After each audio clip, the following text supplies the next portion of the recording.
Alright, folks, so this is Acid Roots. I'm going to review the Marshall Mathers LP skits. I did the Slim Shady LP ones. They were funny. I don't remember them now. It's been since like September since I did it, but I do know that Ken Kniff returns in this one, and so does the public service announcement. So there are 4 skits this time, not quite as many as there were. Well, there was only 5 on the Slim Shady LP, but there's one less on here. And most of the time it seems like the Paul skit was similar to the one on the Slim Shady LP. So I think that was just the kind of similar thing that happened there. And then there was also Steve Berman, which is,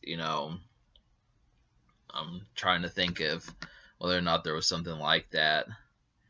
Well, 3 of the skits actually returned from before, but you don't get Bitch this time, and you don't get Soap, which might have had Royce the 5'9" on there. So, but let's talk about these, huh? Let's see what's up. So, public service announcement. It's just Eminem saying, he's not gonna give a damn what you think, give a fuck. He's gonna do it, and it's probably gonna piss you off. So that was all right. It's kind of just like an intro. Reflecting on that now with all the craziness that happens, that probably could have been funnier, but it's still, I like the idea behind public service announcements. I mean, those can be funny.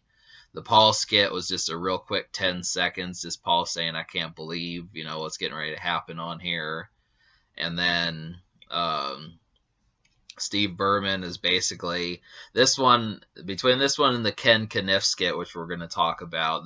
The Steve Berman one was just some record executive saying, this is going to ruin him just because Dr. Dre, the stuff he talks about, California lifestyles, blunts, bitches, 40s, and you're talking about homosexuals and Vicodin, and it was just kind of, he didn't know what to do with it, and Eminem's just trying to explain himself, but he doesn't let him. But then the Ken Kniff skit, that's kind of the funniest one on here, obviously, just because it insults ICP quite a bit. So they're giving Ken Kniff some dome, flagrantly making fun of ICP.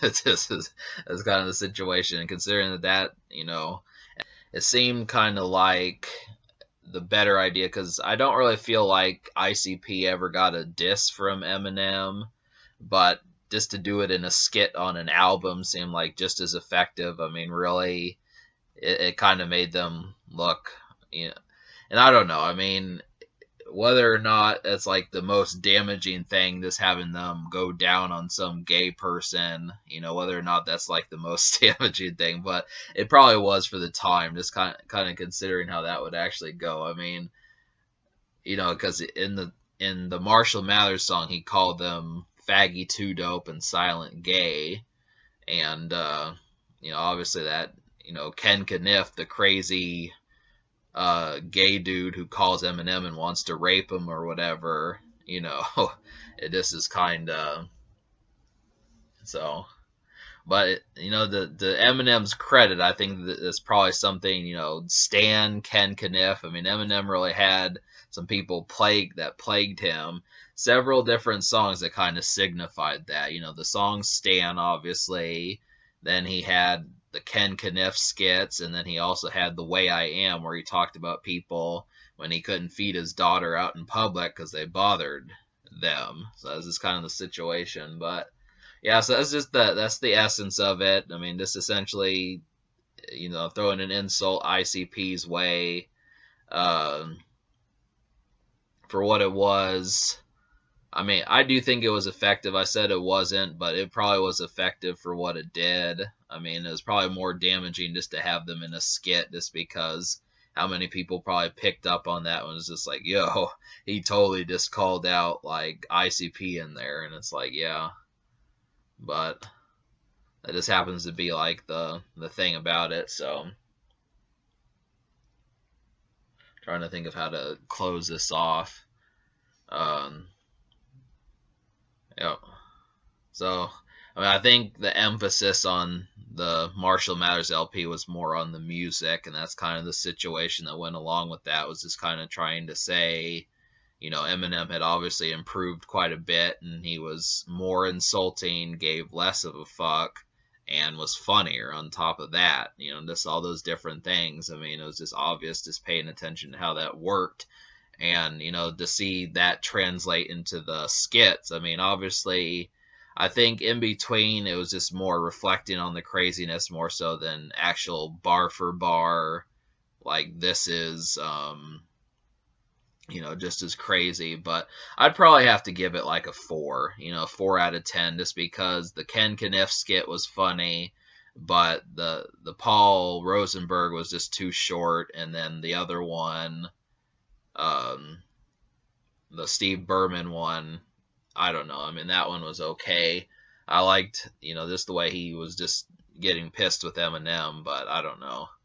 So I would almost think maybe I could just give it an average score of like a 5, but I just wouldn't know particularly if that's like the best thing. Because I don't know, the public service announcement was just kind of meh. But then again, I don't know. I mean, that's the thing. I feel like I'm expecting to like have belly laughs from this sort of thing. So maybe that just is kind of the situation. I guess I could try. I'm trying to think in real time as to what sort of score I want to give this, but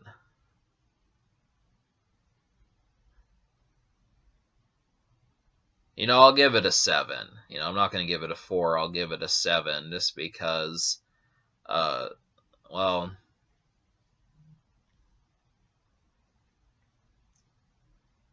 yeah, I'll give it a 7 just because they were funny for the time, and it just is kind of, I mean, all three out of 4 of them, except for the Paul Rosenberg one, just happened to kind of be.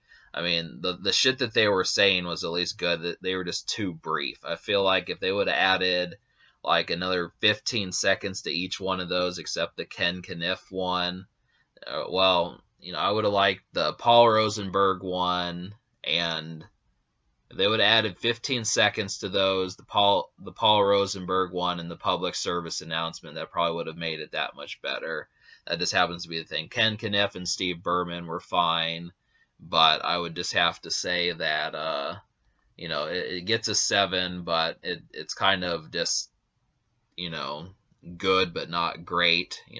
I just think the emphasis of the album, and I think Eminem's complete emphasis was more on the Marshall Mathers LP of the album. That just is kind of the thing there. So, but yeah, so that's just pondering thoughts about that.